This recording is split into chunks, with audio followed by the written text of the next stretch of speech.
નમસ્કાર. CHCL Hindi high school ધોરણ 9 વિષય ગુજરાતી. ગુજરાતી વિષયમાં આપણે વ્યાકરણ વિભાગ જોઈશું. એકમ નંબર 3, જેમાં વિશેષણ, ક્રિયા વિશેષણ, સંયોજક અને વિરામચિહ્નો જોઈશું. આજે સૌથી પહેલાં વિશેષણ. પહેલી લીટી જુઓ વિદ્યાર્થી મિત્રો. એના માટે તમારે ગુજરાતીમાં પેજ નંબર 89, જેને 89 કહે છે, એ પેજ ઉપર પહેલું વાક્ય છે, નાની સળી અડીને અડી પ્રગટશે રંગમાં આયા. બીજું વાક્ય છે, ઘરમાં નાના છોકરાઓની જોડે ગુજરાતીમાં બોલો.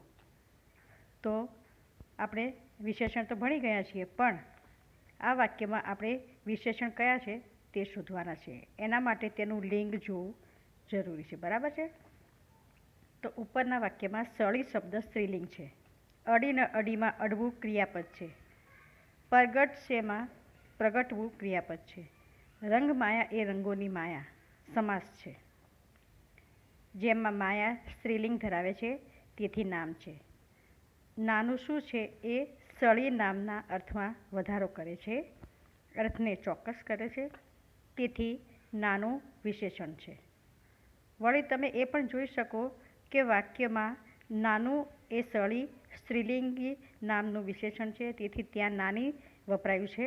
તો વાક્ય 2માં છોકરાઓ એ પુલ્લિંગી બહુવચન નામ છે, તેથી ત્યાં નાના વપરાયું છે. તો ખ્યાલ આવ્યો ને? સ્ત્રીલિંગ હોય તો નાનું અને પુલ્લિંગ હોય તો નાના. બંને વાક્યો ફરીથી વાંચી જુઓ એટલે વધુ ખ્યાલ આવશે. નામના અર્થમાં વધારો કરે છે. તમને પ્રશ્ન થશે કે અર્થમાં વધારો કરવો એટલે શું? તો જુઓ, છત્રી એટલે, તો આપણા મનમાં અનેક પ્રકારના ખ્યાલો હોય છે છત્રી વિશે, કે જે તડકોને વરસાદથી બચાવે એને છત્રી કહેવાય. બરાબર ને? તો છત્રી ઘણા રંગોની હોય છે. લાલ રંગની હોય છે, પીળા રંગની હોય, ગુજરાતી રંગની હોય અને દાંડીવાળી. બરાબર છે? તો એક વાક્ય આપણે જોઈએ. શ્રી અય્યપ્પા એક હાથમાં કાળી મોટી છત્રી સાથે આવી પહોંચ્યા. તો અહીં કાળી મોટી દ્વારા છત્રીના રંગ અને કદનો ઉલ્લેખ કર્યો છે. તમે કહેશો કે હા, છત્રી નાની હોય, મોટી હોય, એકદમ નાની હોય, ખાસી મોટી હોય, રંગ પણ જુદા જુદા હોઈ શકે, લાલ, કાળો, વાદળી. તો તમે એવું કહી શકો કે નાની છત્રી, મોટી છત્રી, કાળી છત્રી, ગુલાબી છત્રી, દાંડીવાળી છત્રી, દાંડા વગરની છત્રી. બરાબર છે? તો દાંડાવાળી કે દાંડા વગરની તો ન કહી શકાય, કારણ કે દાંડો તો છત્રીમાં હોય જ. બરાબર ને? તો હવે તમે સમજો કે દાંડો તો હોય જ. દાંડો એટલે એને પકડવા માટેનો લોખંડનો દાંડો. એટલે કે દાંડો છત્રીના મૂળ અર્થનો ભાગ છે. પણ નાનું, મોટું, લાલ, કાળું વગેરે જેવી રંગ કદની વિગતો છત્રીના મૂળ અર્થનો હિસ્સો છે. તેથી તે છત્રીના મૂળ અર્થમાં વધારો કરે છે. તમે ઊંચો છોકરો કહી શકો, પણ 2 હાથવાળો છોકરો કહી શકો ના. તમે ગોળ ટેબલ કહી શકો, પણ પાયાવાળું ટેબલ કહી શકો? એટલે કે 2 હાથ હોવા એ છોકરો શબ્દના મૂળ અર્થ અથવા પાયો હોવો એ ટેબલ શબ્દના મૂળ અર્થનો જ હિસ્સો છે. તેથી તમને એવું બોલવા સાંભળવાનું વિચિત્ર લાગે છે, પણ ઊંચું કે ગોળ કહેતા અર્થ વધુ ચોક્કસ થાય છે. જેમ કે સામે ઊભેલા છોકરાઓમાંથી ઊંચો છોકરો. જો આવું કહેવાય તો તમે છોકરાઓનું જૂથ જોશો અને તેમાં ઊંચો છોકરો જોશો. બરાબર ને? તો આમ ઊંચો દ્વારા તમે છોકરાના અર્થમાં કરેલો વધારો સમજ્યા અને ચોક્કસ છોકરાને જોયો. એટલે કે ઊંચો શબ્દ દ્વારા છોકરા શબ્દના અર્થમાં વધારો થયો. છોકરો નામ છે, તેથી ઊંચો એ છોકરાનું વિશેષણ છે. હવે એ માટે બીજા 5 વાક્યો આપણે જોઈએ. દાદા ગરમ ચા પીએ છે. રીમાએ સુંદર ગીત ગાયું. સાહેબને લાલ પેન આપો. વરસાદમાં મોટા ઝાડ પડી ગયા. ખાટી છાશ કોને ભાવે? બરાબર છે? તો આ શબ્દોમાં ગરમ, સુંદર, લાલ, મોટા, ખાટી, આ શબ્દો એ આપણે ખ્યાલ આવી જાય છે કે વિશેષણ છે. બરાબર છે? હવે આપણે આ જ વિશેષણોને થોડી જુદી રીતે જોઈએ, વિકારી અને અવિકારી વિશેષણના રૂપમાં.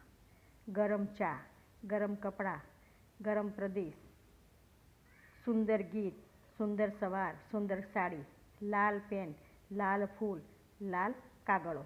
તમને થશે કે આ શું કરીએ છીએ? સમજો. પણ પહેલાં નીચેના પદો જુઓ. મોટા ઝાડ, મોટો ભાઈ, મોટી પ્રાર્થના. મોટા, મોટો, મોટી એટલે કે ગુજરાતીના 3 લિંગ આવી ગયા, સ્ત્રીલિંગ, પુલ્લિંગ અને નપુંસકલિંગ. બરાબર છે. જ્યારે ખાટી છાશ, ખાટું ફળ, ખાટો સ્વાદ, તો આ ખાટી, ખાટું, ખાટો આમ સ્ત્રીલિંગ, પુલ્લિંગ અને નપુંસકલિંગ શબ્દો બની ગયા. હવે તમને કંઈ સમજાયું? ચા સ્ત્રીલિંગ, કપડાં નપુંસકલિંગ બહુવચન અને પ્રદેશ પુલ્લિંગ સંજ્ઞા છે અને વિશેષણ ગરમ છે. ગરમ શબ્દમાં કોઈ ફેરફાર થયો નથી, પણ પદ 4માં ઝાડ નપુંસકલિંગ બહુવચન છે તો મોટા ભાઈ પુલ્લિંગ સંજ્ઞા છે, તો મોટો અને પ્રાર્થના સ્ત્રીલિંગ છે. તો મોટી ઉપરના પદ જૂથ ફરીથી વાંચો. તમે જોશો કે પદ જૂથ 1, 2, 3માં સંજ્ઞા સ્ત્રીલિંગ, પુલ્લિંગ કે નપુંસકલિંગ હોય, વચન એકવચન કે બહુવચન હોય, છતાં વિશેષણ ગરમ, સુંદર કે લાલ, લાલમાં કોઈ બદલાવ નથી. વ્યાકરણની ભાષામાં કહીએ તો કોઈ વિકાર નથી. જ્યારે પદ જૂથ 4 અને 5માં જુઓ તો છાશ સ્ત્રીલિંગ છે તો ખાટી, ફળ નપુંસકલિંગ છે તો ખાટું, બરાબર. સ્વાદ પુલ્લિંગ છે તેથી ખાટો.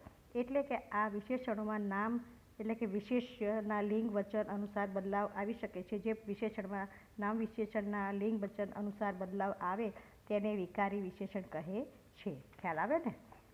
અને જે વિશેષણમાં નામ વિશેષ્યના લિંગ વચન અનુસાર બદલાવ ન આવે તેને અવિકારી વિશેષણ કહે છે. એટલે આ સમજવું એકદમ સહેલું છે, ખરે બરાબર ને? તો જે શબ્દનું સ્ત્રીલિંગ, પુલ્લિંગ, નપુંસકલિંગ નથી થતું એવા શબ્દોને અવિકારી કહે છે. ખ્યાલ આવી ગયો? હવે નીચે વિશેષણ વિશેષ જૂથમાં વિકારી વિશેષણ ધરાવતું જૂથ અલગ તારવો. બરાબર છે. સૂકું ખેતર. તો સૂકું ખેતર એ અવિકારી છે કે વિકારી? બરાબર છે. તો આમ આપણે જાતે જ વિકારી અને અવિકારી શબ્દો કઈ રીતે, વિશેષણો કઈ રીતે બને એ જોવાના છે. સૂકું ખેતર, મીઠું સફરજન, શાણો પ્રધાન, ઉત્સાહી વિદ્યાર્થી, મહેનતુ ખેડૂત, મૂર્ખ ગધેડો, ધીમો અવાજ. બરાબર છે. તો આપણે આને અલગ કરીએ. ખેતર નપુંસકલિંગ એકવચન છે તેથી વિશેષણ. સૂકું અન્ય પ્રયોગ, સૂકી દ્રાક્ષ, બરાબર. દ્રાક્ષ સ્ત્રીલિંગી વિશેષ્ય છે તેથી સૂકી, એટલે કે સૂકું વિકારી વિશેષણ છે. મહેનતુ ખેડૂત, ખેડૂત પુલ્લિંગ બહુવચન છે. અન્ય પ્રયોગ મહેનતુ છોકરી, છોકરો સ્ત્રીલિંગી વિશેષ્ય, પણ કોઈ બદલાવ નથી તેથી મહેનતુ અવિકારી વિશેષણ છે. બરાબર છે. તો આમ મીઠું, મીઠી, મીઠો એ શબ્દોથી વિકારી બને છે. મૂર્ખ ગધેડો, મૂર્ખ રાજા, મૂર્ખ શબ્દ અવિકારી વિશેષણ બની શકે છે. બરાબર, કારણ કે એમાં બદલાવ થતો નથી. શાણો પ્રધાન, શાણી દીકરી, શાણું શબ્દ વિકારી વિશેષણ છે. ખ્યાલ આવ્યો? તો આમ તમે કયો શબ્દ વિકારી છે ને કયો શબ્દ અવિકારી છે તમે હવે શોધી શકો, ખરું ને?